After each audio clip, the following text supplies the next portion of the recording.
যুবরাজ ও Trump একটি বেসামরিক পারমাণবিক শক্তি সহযোগিতা চুক্তি সই করেছেন। সৌদি আরব চায় নিজেদের ইউরেনিয়াম সমৃদ্ধ করতে, নিজেদের জ্বালানি চক্র তৈরি করতে এবং ইরান ইউই এর সঙ্গে পাল্লা দিতে। চুক্তির বিস্তারিত এখনো প্রকাশ করা হয়নি, তবে এটুকু নিশ্চিত এটি মধ্যপ্রাচ্যে শক্তির ভারসাম্য পাল্টে দিতে পারে।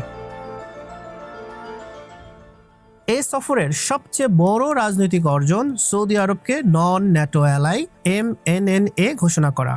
এর ফলে সহজে সর্বাধুনিক অস্ত্র কিনতে পারবে সৌদি আরব। সফরে যুক্তরাষ্ট্র সৌদির মধ্যে একটি প্রতিরক্ষা চুক্তি সই হয়। এছাড়া সৌদি পাচ্ছে সর্বোচ্চ মানের F-35 স্টিল জেট, যা এখন পর্যন্ত শুধু ইসরায়েলের হাতেই আছে।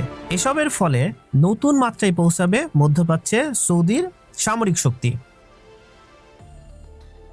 সব মিলিয়ে বলা যায় এই সফর শুধু একটি কূটনৈতিক অনুষ্ঠান নয়, বরং মধ্যপ্রাচ্য ও বৈশ্বিক রাজনীতির নতুন শক্তির মানচিত্র। সৌদি আরব এখন অর্থনীতিতে বড় বিনিয়োগকারী, প্রযুক্তিতে বড় খেলোয়াড় এবং মধ্যপ্রাচ্যে প্রতিরক্ষার বড় শক্তি। এই সফর নিশ্চিতভাবে যুবরাজ মোহাম্মদ বিন সালমানের জন্য এক বিশাল কূটনৈতিক বিজয়।